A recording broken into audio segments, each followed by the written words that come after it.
as you pray to government, as you pray to your entitlement programs on the left? There you have it, the separation of church and state from the great one. I got to tell you something. I think the talkers, on the right, particularly the top, 6 or 7 or 8, I identify them as Limbaugh, Hannity, Beck. I guess those would be the top primary 3, right?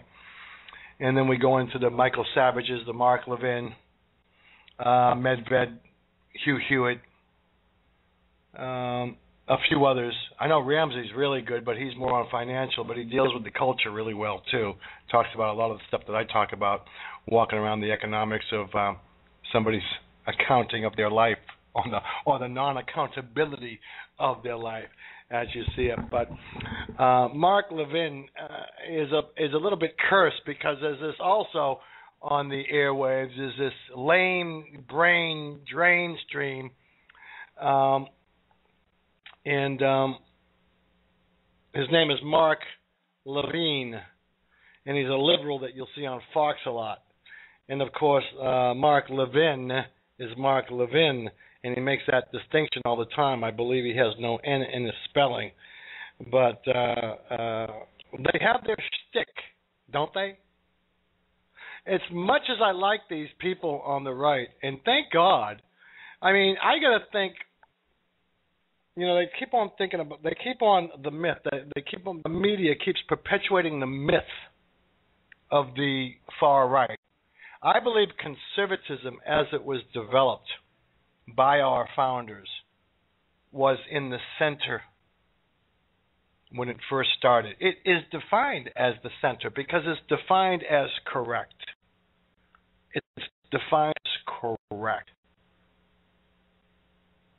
After all, when you do have radicals on the far right, like the KKK, where do you put them?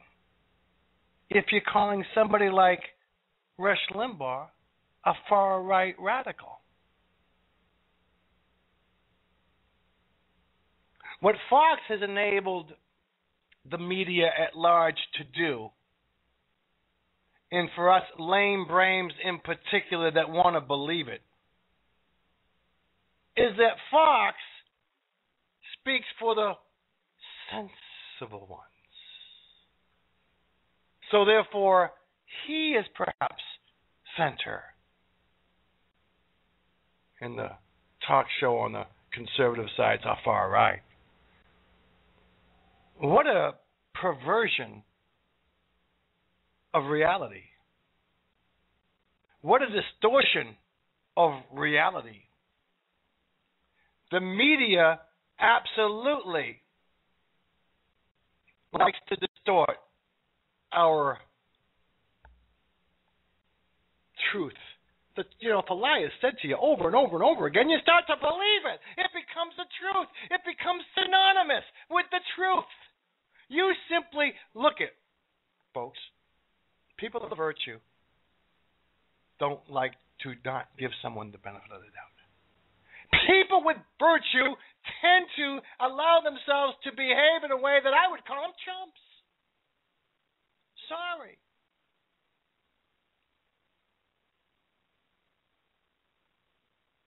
But what do I know? I know nothing. No, I'll tell you what I know. I know what I know, and I know what I don't know. And everything in between that I take an opinion on is probably because I've given it some thought. I've actually wrestled with it. And not always for a long time either. My brain really works pretty quick when I'm on something because I feel it.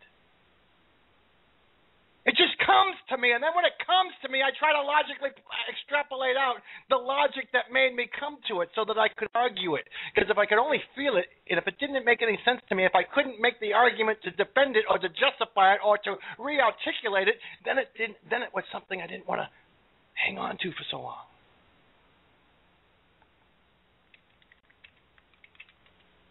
I come to you from Tucson, Arizona. I am the humble publisher of Arizona Tourist News, aztourist.com. For the past 15 years, I've been experiencing statism. Don't you compete with us. said the Arizona Office of Tourism to Tony Venuti. The vice president of the Tucson Convention and Visitors Bureau. You better not compete us, Mr. Venuti. I'm so tired of image people. Image people have one job, and that's to keep their image alive. Their image isn't generated by production. Their image is generated by image. After all, a picture's worth 1,000 words, right? Well, no, it's not. Nature sees a picture. Natural law sees a picture. It sees what is. The myth that's been perpetuated allows us to distort that myth with 1,000 words. Well, I'll tell you what. If 1,000 words is worth a picture, what do you think 1,000 videos is worth? You think a picture's worth 1,000 videos?